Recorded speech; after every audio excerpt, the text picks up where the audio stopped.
네, 안녕하세요. TK입니다. 오늘은 페이스북에 대한 공부 영상을 좀 공유 드리고자 합니다. 페이스북은 배당주가 아닌데 하시는 분도 계실 것 같은데, 제 영상을 처음부터 보신 분이라면 아시겠지만, 제가 페이스북에 투자 중이라는 걸 아실 겁니다. 저는 배당주 외에도 몇몇 성장주에 투자하고 있기 때문에, 성장주에 대한 공부 영상도 다룰 예정입니다. 그러면 오늘부터는, 제가 정말 좋아하는 페이스북에 대한 저의 투자 아이디어를 공유 드리겠습니다. 먼저 페이스북에 대해서 간단하게 살펴보고 가면, 뭐 아시는 분은 아시겠지만 페이스북은 그 페이스북, 그다음에 메신저, 인스타그램, 워츠앱 같은 SNS 플랫폼과 오큘러스라는 그 VR 기술 사업 부문, 그리고 워크플레이스라는 기업용 플랫폼을 가지고 있습니다.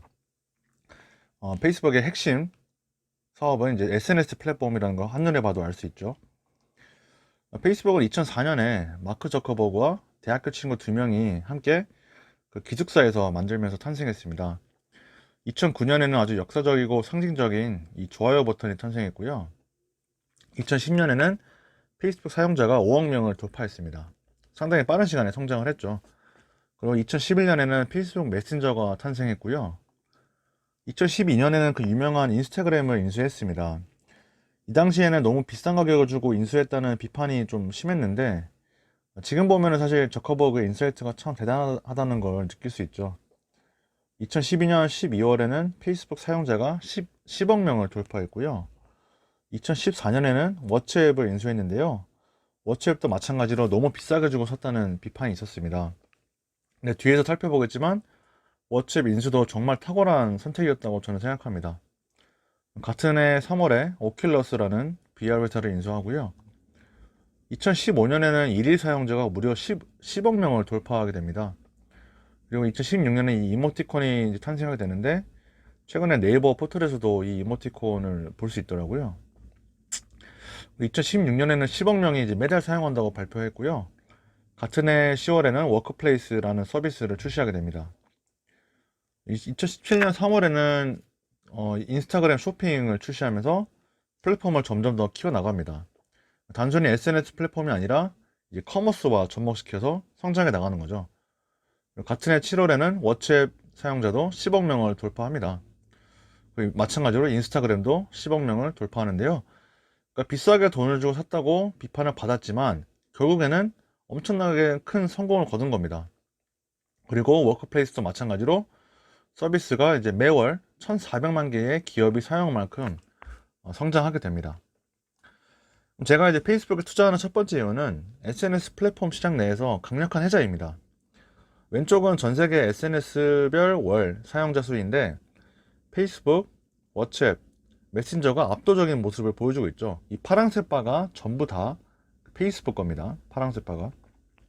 그리고 오른쪽은 그 미국 내에서 하루에 2번 이상 사용하는 SNS 비중인데요. 마찬가지로 페이스북이 압도적인 모습을 보여주고 있습니다. 워츠앱이 2등인데 이 둘이 사실 유튜브랑 좀 격차가 크죠.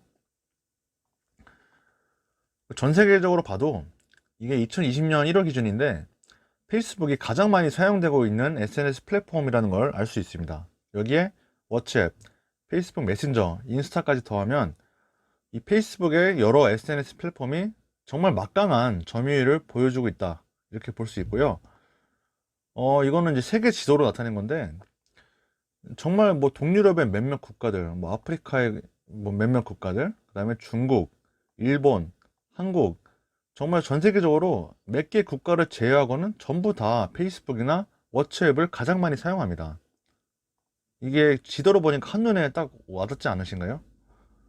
근데 여기서 그치지 않고 페이스북은 자신들의 해자를 더욱 굳히려는 노력을 많이 하고 있는데, 먼저 아프리카의 그 세계 최대 해저 광 케이블을 구축하는 프로젝트를 지금 시작했습니다. 이걸 왜 하냐? 아프리카의 인터넷을 보급해서 더욱 많은 사람들이 인터넷에 대한 접근율을 높이고 자연스럽게 그 페이스북과 페이스북의 여러 SNS 플랫폼으로 유입하기 위해 라고 저는 생각합니다. 여기서 본 것처럼 사실 이미 아프리카는 그 페이스북에 점유하고 있긴 하지만, 사실 뭐 아시겠지만 아프리카에서 인터넷 접근성은 굉장히 떨어지잖아요. 그래서 아직도 성장할 가능성이 굉장히 크다고 보는 거죠.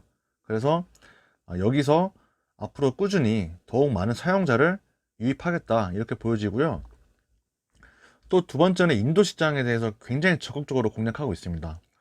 이게 2019년 1월 기준으로 가장 많이 사용하는 SNS 플랫폼인데 유튜브에는 약간 밀리긴 하지만 유튜브 다음으로는 페이스북, 워츠앱, 인스타그램, 메신저, 그러니까 다 페이스북 거죠. 그래서 바짝 쫓고 있다. 유튜브 제외하고는 사실상 페이스북이 점령하고 있다 이렇게 보여주고 있는데, 이 페이스북의 인도 시장에서 점유율을 왜 또 가져갈 노력하는지 보면은 일단은 인도의 GDP와 경제 수준이 굉장히 빠르게 좀 증가하고 있죠. 가계소득도 굉장히 빠르게 늘어나고 있고, 그리고 인도 사람들이 그 인터넷 접근성이 상당히 좋은 편이에요. 뒤에서 보겠지만 상당히 좋은 편이고, 그 인터넷도 상당히 저렴한 비용으로 사용할 수 있다. 그러니까 다시 말해서 인구도 늘어나고 경제 수준도 증가하고 사람들이 인터넷을 싼 가격으로 사용할 수 있으니까 사용자 수를 빨리 늘려야 하는 페이스북 입장에서는 굉장히 성장 가능성이 크고 매력적인 그런 시장인 거죠. 그래서 그 첫걸음으로 그 인도의 가장 큰 통신사인 지오에 투자를 했습니다. 참고로 이 지오는 인도에서는 가장 큰 통신사이고요. 세계에서는 두 번째로 크다고 합니다. 지오가 엄청나게 큰 성장을 거둘 수 있었던 것은 저가 요금제를 통해서 인도의 많은 사람들을 고객으로 끌어왔다는 겁니다. 인도를 가보신 분은 아시겠지만 아직까지는 굉장히 열악하고요.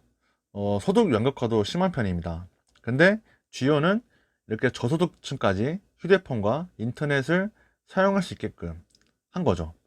참고로 여기 이분이 그 회장님이신데 아시아에서 가장 돈이 많으신 분이고요. 아무튼 이제 페이스북은 지오에 투자하면서 보유하고 있는 플랫폼인 워츠앱도 본격적으로 수익화할 수 있을 것으로 기대하고 있습니다. 아까 얘기한 것처럼 2014년에 워츠앱을 무려 19빌리언 달러 인수하면서 이거를 어떻게 수익화할 수 있을까 좀 의문이었거든요. 근데 지오와 워츠앱을 접목해서 본격적으로 이제 수익 모델로 개발할 것으로 보입니다. 예를 들면 워츠앱을 통해서 이 지오 마트를 쇼핑하는 것을 가능하게끔 하면서 워츠앱은 이제 수수료를 받는 구조인데, 예를 들자면 이렇게 예를 들 수 있을 것 같아요. 만약에 사용자가 워츠앱에 접속을 해서 이제 지오마트와 연결이 되는 거죠. 그리고 지오마트에서 물품을 장바구니에 담고요. 주소와 연락처를 이제 기재를 하고 주문한 다음에 배달을 받는 겁니다. 그러니까 즉 사용자는 워츠앱을 통해서 이 지오마트라는 외부적인 플랫폼에 쇼핑을 하고 결제를 하면서 수수료를 챙기게 되는 겁니다. 그러니까 수익화하는 모델을 이제 수익화하는 거죠. 게다가 지오는 인도의 그 경제의 상당 부분을 구성하는 중소기업과 자영업자 등 SME, Small and Medium Size Enterprise라고 하는데, 이 SME의 대다수를 고객으로 두고 있습니다. 페이스북은 지오를 통해서 인도의 중소기업을 워처페이의 고객으로 확보하려고 하고 있습니다. 아직은 워처페이가 인도 정부의 승인을 받지 않은 상태이기 때문에 좀 더 지켜보긴 해야 되지만 조만간 승인이 날 거라는 전망이 지배적인 상황입니다. 그리고 여기에 그치지 않고 인도의 음악회사와 협력을 통해서 페이스북에 인도의 음악을 재생할 수 있는 서비스도 제공하려고 하고 있습니다. 그러니까 여러 방면으로 페이스북은 인도 시장을 공략을 위해서 굉장히 노력을 많이 하고 있습니다. 지금까지는 이제 페이스북이 세계 SNS와 플랫폼 시장을 지배하고 있고, 그 지배력을 강화하기 위해서 아프리카와 인도 시장을 집중적으로 공략하고 있다는 걸 알아봤는데, 이제는 좀 더 구체적인 수치를 좀 보겠습니다. 먼저 2020년 1분기 실적 자료인데, 가장 중요한 지표 중 하나인 일일 평균 사용자 수, Daily Average User라고 하는데, 이 지표를 보시면 정말 매분기 꾸준히 늘어나는 걸 볼 수 있습니다. 참고로 이 수치에는 인스타그램과 워츠앱은 제외되었고 순수히 페이스북과 페이스북 메신저 사용자만 다른 수치인데요. 페이스북의 비즈니스 모델상 그 플랫폼에 신규 이용자가 꾸준히 유입되는 게 굉장히 중요하기 때문에 이 지표가 매우 중요하다고 볼 수 있습니다. 월별 기준으로 봐도 일일 기준이랑 좀 비슷한 흐름을 보이고 있고요. 이거는 Family Daily Active User라고 하는데, 아까는 그 페이스북과 메신저만 포함됐다면 여기는 거기에 더해서 워츠앱과 인스타그램도 같이 다 포함한 건데, 여기도 마찬가지로 매 분기 정말 꾸준하게 증가를 하고 있습니다. 월별 기준으로 봐도 똑같고요. 그래서 이제 페이스북의 핵심 지표인 일별 그리고 월별 사용자 수를 봤을 때 정말 매 분기 꾸준하게 늘어나고 있다. 이걸 확인할 수 있습니다. 근데 사용자가 늘어나는 게 왜 중요하느냐? 바로 광고입니다. 사용자 늘어나면은 그 늘어난 사용자에 대한 데이터를 축적하고 그 데이터를 기반으로 더욱 최적화된 광고를 각각 개인별로 할 수 있기 때문입니다. 아직도 마케팅은 완전한 개인화가 안 돼 있는데 그래도 저는 페이스북이 이 부분에 있어서 가장 앞서고 있다고 생각합니다. 이 때문에 많은 기업들은 광고를 할 때 페이스북이나 인스타그램을 찾는 이유이기도 하고요. 본인들의 제품이나 서비스를 불특정 다수에게 하기보다는 페이스북의 데이터를 활용해서 정말 이 기업들이 원하는 그런 타겟 소비자층에게만 집중적으로 하면 같은 광고비를 투입해도 더욱 효과적인 결과를 기대할 수 있기 때문이죠. 이 때문에 표에서 보시는 것처럼 점점 더 많은 기업들이 페이스북과 인스타그램을 광고 플랫폼으로서 있고 있는 겁니다. 그렇다 보니까 페이스북 광고 수익은 정말 꾸준히 늘어나고 있는데, 물론 2020년 1분기는 좀 줄어들었죠. 왜냐면은 뭐 다들 아시겠지만 코로나 바이러스 때문에 경제 상황이 좀 안 좋아졌잖아요. 기업들이 이럴 때 가장 먼저 줄이는 것 중에 하나가 광고 비용입니다. 그래서 사실 예견된 일이었고, 그 부분 때문에 좀 이번 1분기는 일시적으로 줄긴 했지만 그 이전의 흐름을 본다면 꾸준히 늘어나고 있다는 것을 역시나 확인할 수 있습니다. 그리고 패밀리, 그러니까 모든 SNS를 다 포함했을 때 봐도 약간은 좀 왔다 갔다 하긴 하지만 전체적으로 봤을 때는 증가하고 있다. 그리고 1분기는 방금 얘기한 것처럼 코로나 바이러스 때문에 일시적으로 타격을 받은 상황이고요. 또 한 가지 주목할 부분이 이 수익 구조인데, 광고 수익이 98% 이상입니다. 압도적이죠. 그리고 페이스북은 꾸준히 성장하면서 SNS 플랫폼 시장에서 점유율을 계속 가져가고 있는데, 제가 또 좋게 보는 거는 SNS 플랫폼 시장 자체도 성장하고 있다는 점입니다. 즉, 성장하는 시장에서 점유율이 성장하는 기업이라는 거죠. 아주 강력한 해자입니다. 워렌 버핏이 강조하고 좋아하는 아주 전형적인 해자의 모습을 보여주고 있고요. 근데 SNS 플랫폼이 어떤 방향으로 성장하느냐? 바로 커머스 플랫폼으로의 변신을 통해서 성장할 것으로 보여집니다. 그리고 이 커머스 플랫폼은 기존의 검색이 아니라 점점 발견 기반으로 트렌드가 이동하고 있습니다. 검색 기반이라고 하면은 뭐 대표적으로 네이버나 다음 등이 있는데, 발견 플랫폼의 경우에는 대표적으로 인스타그램이 있습니다. 발견 플랫폼의 경우에는 검색 기반 플랫폼보다 사용자들의 체류 시간이 더 길고, 체류 시간이 더 길기 때문에 광고 노출량이 당연히 더 많아지겠죠. 그리고 노출량이 많아지니까 광고 클릭률도 더 많아지는 겁니다. 근데 여기에는 단순히 시간이 더 길기 때문에 많아지는 게 아니라, 아까 얘기했던 것처럼 페이스북이 그동안 축적했던 데이터를 기반으로 아주 적절한 추천을 통해서 잠재 구매 의도를 이끌어낸다는 점에서 매우 효율적입니다. 보시는 것처럼 이 오른쪽에서 미국 온라인 광고 시장인데, 이 기존의 검색보다는 디스플레이, 발견이 점점 더 훨씬 빠른 성장세를 보이고 있죠.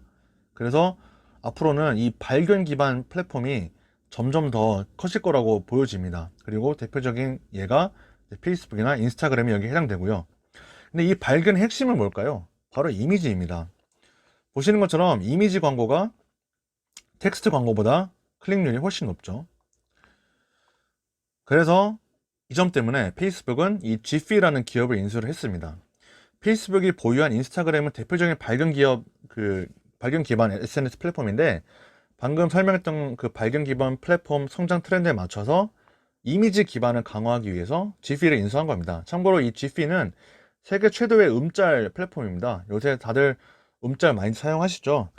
페이스북은 이 지피를 인스타그램과 시너지 내려고 인수를 한 걸로 보여지고요.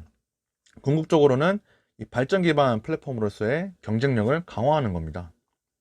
그리고 앞서 얘기했던 것처럼 커머스 SNS 플랫폼으로의 전환의 박차를 가하기 위해서 페이스북 샵을 출시했는데요. 영세 사업자나 개인 사업자들이 온라인, 즉 페이스북 플랫폼을 통해서 사업을 할 수 있도록 하는 서비스입니다. 온라인 판매를 한다고 보시면 됩니다. 페이스북을 이용하는 사용자들이 워낙 많기 때문에 개인 사업자 입장에서는 많은 잠재 소비자들에게 제품을 노출할 수 있는 아주 좋은 플랫폼이고, 페이스북 입장에서는 광고 수익과 수수료 수익을 늘릴 수 있는 아주 좋은 기회입니다. 참고로 이게 인스타그램 쇼핑 그 모습인데요. 보시는 것처럼 그 기존의 제품을 단순히 광고하고 끝나는 게 아니라 결제까지, 최종 구매까지 연속적으로 이루어진다는 겁니다. 즉, 소비자의 혹은 잠재 소비자의 이탈률을 크게 감소시키는 겁니다. 광고주, 즉 기업들은 적은 광고 비용으로 큰 매출 증가를 얻을 수 있는데, 이게 ROAS라고 하는데요. Return on Ad Spend라고 하는데, 아무튼 높은 ROAS를 얻을 수 있습니다. 오른쪽에 보시는 것처럼 기업들이 인스타그램을 찾는 이유가 바로 이 높은 ROAS 때문인데 나와 있죠. 온라인 제품 판매 확대, 브랜드 인지도 확대. 이게 주요 이유입니다. 그래서 이제 이러한 점 때문에 저는 페이스북 샵도 굉장히 성공 가능성이 크다. 저는 이렇게 보고 있고요. 시티은행도 마찬가지로 굉장히 좋게 보고 있습니다. 페이스북 샵이 2023년까지 70억 달러의 수익을 안겨줄 거라고 보고 있습니다. 그래서 제가 페이스북에 투자하는 첫 번째 아이디어는 이 페이스북의 강력한 해자입니다. 페이스북은 SNS 플랫폼 시장의 높은 성장성과 그리고 그러한 시장에서의 막강한 지배력을 통해서 강력한 해자를 구축하고 있고요. 여기에 아프리카와 인도 시장 등 성장성이 높은 시장을 공략하면서 추가 성장 동력을 확보하고 있습니다. 그리고 검색 기반 플랫폼에서 발견 기반 플랫폼으로 트렌드가 전환되면서 페이스북은 Gfeed 인수를 통해 인스타그램의 그런 발견 기반 플랫폼 경쟁력을 강화하고 있고요. 그리고 향후 SNS 플랫폼의 미래는 커머스 소셜 플랫폼인데, 페이스북은 페이스북과 인스타그램 샵을 통해서 커머스 소셜 플랫폼으로의 도약할 거라고 저는 생각합니다. 그래서 궁극적으로 페이스북의 강력한 해장은 더욱 지속되고 더욱 강화될 거라고 생각하기 때문에 저의 첫 번째 투자 아이디어로 잡았습니다. 그래서 다음 영상에서는 또 이어서 두 번째 투자 아이디어로 찾아뵙겠습니다. 감사합니다.